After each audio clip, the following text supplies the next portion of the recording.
Assalamualaikum warahmatullahi wabarakatuh. Kembali lagi bersama channel Dunia Horor, channel yang menceritakan kisah-kisah mistis atau kisah-kisah horor. Sebelum mendengarkan atau menonton video ini, alangkah baiknya klik tombol subscribe, like, komen, dan share. Dan jangan lupa nyalakan loncengnya agar tidak ketinggalan cerita-cerita horor selanjutnya. Kita langsung ke ceritanya. Cerita ini yang berjudul Ngunduh Jiwo Part 1. Cerita ini saya ambil dari Restu Wiratmaja. Sudah 7 orang wanita meninggal dunia dalam 1 bulan. Rata-rata orang yang meninggal tersebut adalah orang yang baru saja menikah. Entah mengapa, kejanggalan ini membuat Pak Sumarti selaku orang yang biasa memandikan jenazah mencari tahu terkait kematian aneh yang terjadi kepada setiap orang yang baru menikah.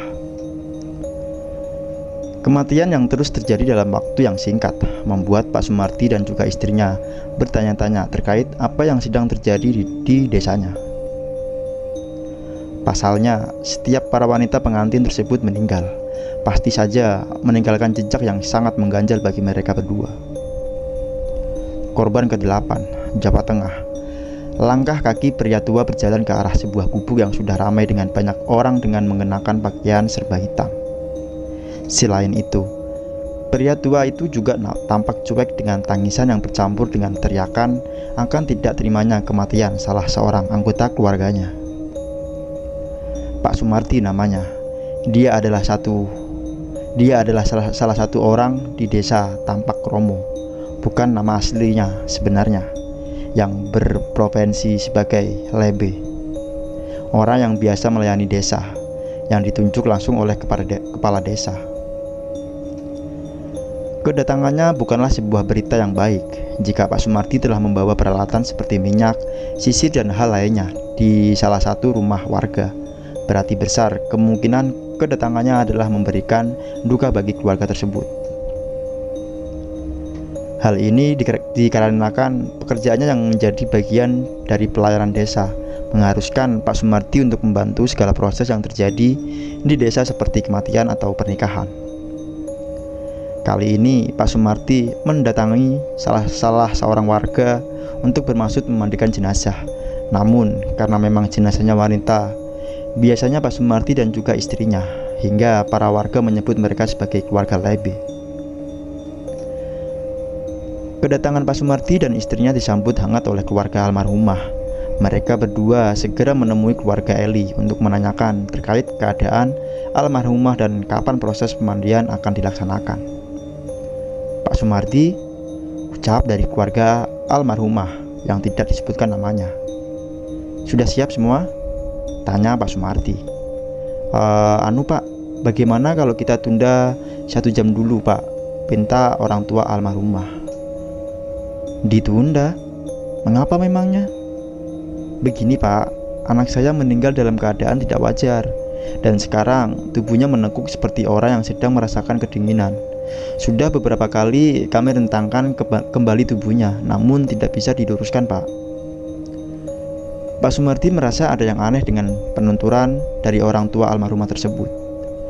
Baru kali ini dirinya menemukan jenazah wanita yang tubuhnya menekuk dan tidak bisa diluruskan. Karena penasaran, Pak Sumarti dan istrinya pun menuju ke kamar almarhumah. Saat mereka berdua tiba di kamar almarhumah, Pak Sumarti dan Ibu Sumi terkejut saat melihat tubuh jenazah wanita itu dalam keadaan menekuk. Kedua tangan dan kakinya benar-benar menekuk dan menghadap miring ke sebelah kiri. Lalu bagian kepalanya menunduk ke bawah seperti apa yang dikatakan oleh orang tua dari almarhumah, seperti sedang kedinginan. "Bu," ucap Pak Sumarti. "Aku mengerti, Pak," ucap Ibu Sumi. Pak Sumarti pun meminta kepada orang tua almarhumah tersebut untuk membawa si almarhumah ke tempat pemandian jenazah sebelum nantinya jenazah tersebut dimandikan. Jika telat dan berlama-lama dalam prosesnya, maka resiko terbesarnya adalah jenazah tersebut tidak bisa diluruskan kembali tubuhnya. Beberapa anggota keluarga dari almarhumah pun membawa tubuh almarhumah menuju ke tempat pemandian jenazah. Pak Sumarti dan Ibu Sumi segera melakukan tugasnya untuk memandikan jenazah tersebut. Namun sebelum mereka berdua memandikan jenazah, tugas penting dari Pak Sumarti dan juga Ibu Sumi adalah meluruskan tubuh jenazah. Tubuh si almarhumah sudah berada di tempat pemandian. Tirai sudah ditutup dengan rapat. Ibu Sumi dan Pak Sumarti siap melakukan tugasnya. Percikan air sudah memenuhi tong besar yang biasa digunakan untuk memandikan jenazah. Di luaran, orang-orang mulai menanyakan apa yang terjadi dengan jenazah. Mereka semua penasaran dengan apa yang terjadi di tempat pemandian, karena waktu penguburan sudah mundur dari ketetapan yang biasa dilakukan. Selain itu, keranda mayat juga sudah datang. Orang-orang yang bertugas untuk mengubur jenazah kembali ke rumah si almarhumah untuk menanyakan kapan jenazah akan dimakamkan. Berbagai keriuhan terdengar di luaran tempat pemandian. Saat Ibu Sumi menanggalkan satu persatu untuk jenazah, Pak Sumarti memilih untuk berada di luaran. Ia keluar sejenak untuk memberikan waktu kepada istrinya agar bisa meluruskan tubuh si jenazah tersebut. "Bu, jangan lupa oleskan dengan minyak," ucap Pak Sumarti dari balik tirai. Hatinya begitu tidak tenang. Ia sama sekali merasakan kengerian yang luar biasa tatkala mendapati jenazah semacam ini. Mungkin jenazah meninggal dengan luka yang berada di sekujur tubuh sudah biasa. Mungkin jenazah yang meninggal dengan meninggalkan bekas luka borok sudah biasa. Akan tetapi, jenazah yang meninggal dunia dengan tubuh yang menekuk hingga membuat bagian anggota tubuh lainnya sulit dikembalikan lagi seperti semula, itu adalah hal yang tidak biasa.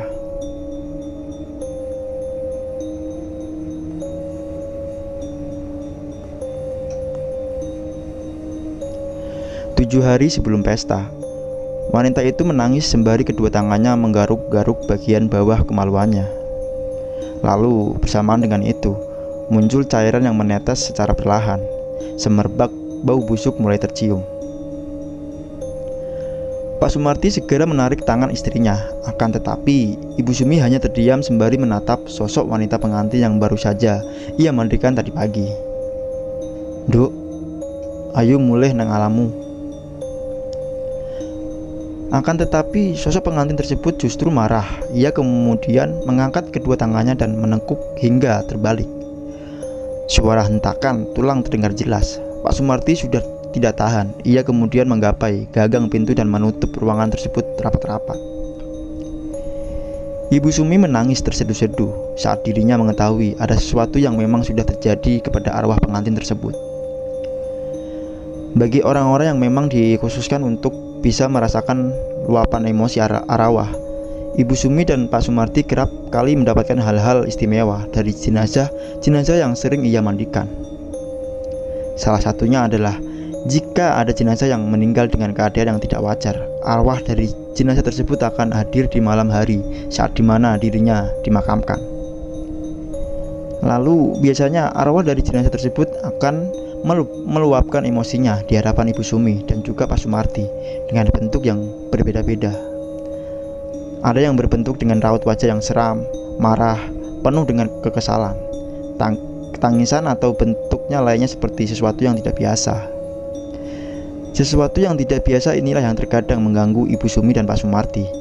Ia bahkan harus rela menahan rasa sakit yang dirasakan oleh arwah tersebut untuk nantinya akan mereka berdua sampaikan terkait penyebab kematian dari jenazah tersebut.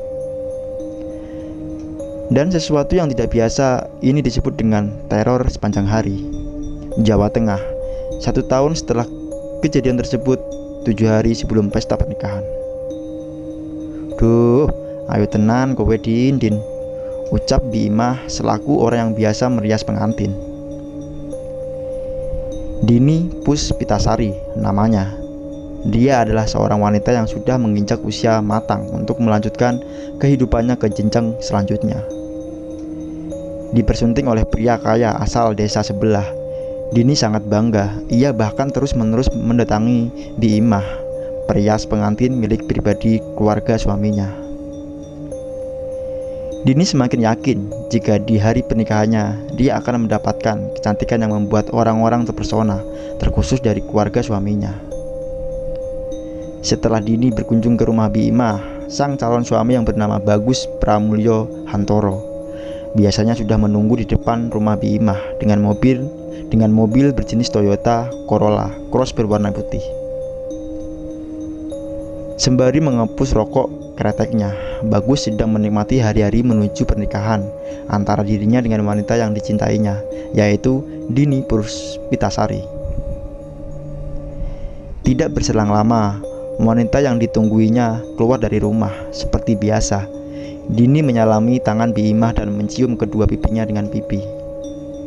"Nduk, jangan lupa, ini sisirnya sama bunga melatinya.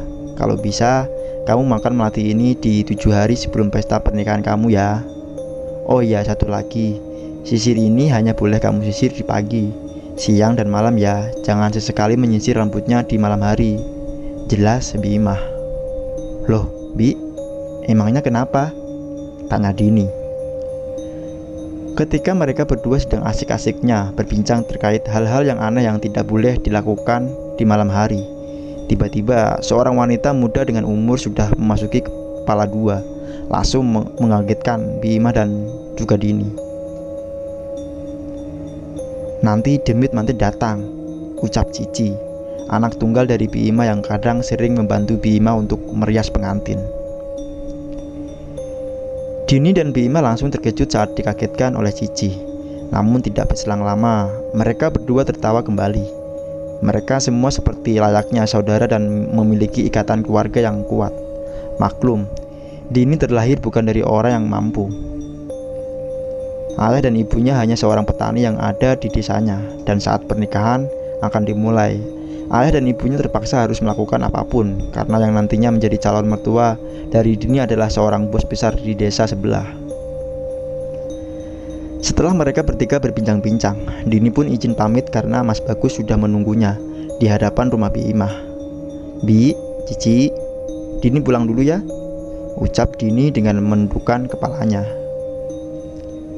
Bi Imah dan Cici pun mengizinkan Dini untuk pulang. Keduanya tampak tidak sreg dengan sikap Mas Bagus yang tidak mau masuk setiap Dini berada di rumah Bi Imah. Setelah berpamitan pulang, Cici segera menghampiri Bagus.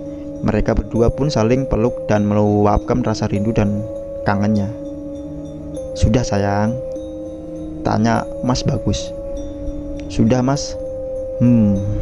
Aku boleh ngomong sesuatu gak Mas?" tanya Mas Bagus. "Boleh dong, tapi di dalam mobil aja deh. Nanti ketahuan Bi Imah sama Cici kalau ngomongnya di sini," senyum Dini sembari mengerahkan pandangannya ke arah Bi Imah dan Cici. Bi Imah dan Cici yang tahu saat keduanya sedang menjadi topik pembahasan hanya bisa tersenyum sambil tertawa ringan. Dini pun melambaikan kedua tangannya sebelum dirinya memasuki mobil Toyota Corolla Cross milik suaminya. Mesin mobil pun dinyalakan. Bunyi suaranya yang menggelegar ditambah dengan elegannya mobil tersebut membuat Bi Imah dan Cici sangat terpesona dengan anak tunggal dari bosnya tersebut. Bi Imah yang memang sudah bekerja bersama dengan kedua orang tua Bagus sangat menyadari jika Bagus adalah salah satu anak yang paling beruntung di dunia. Mau lanjut cerita keduanya? Kita tunggu part keduanya. Jangan lupa untuk klik tombol subscribe, like, dan komen. Dan tunggu cerita-cerita selanjutnya. Saya akhiri. Assalamualaikum warahmatullahi wabarakatuh.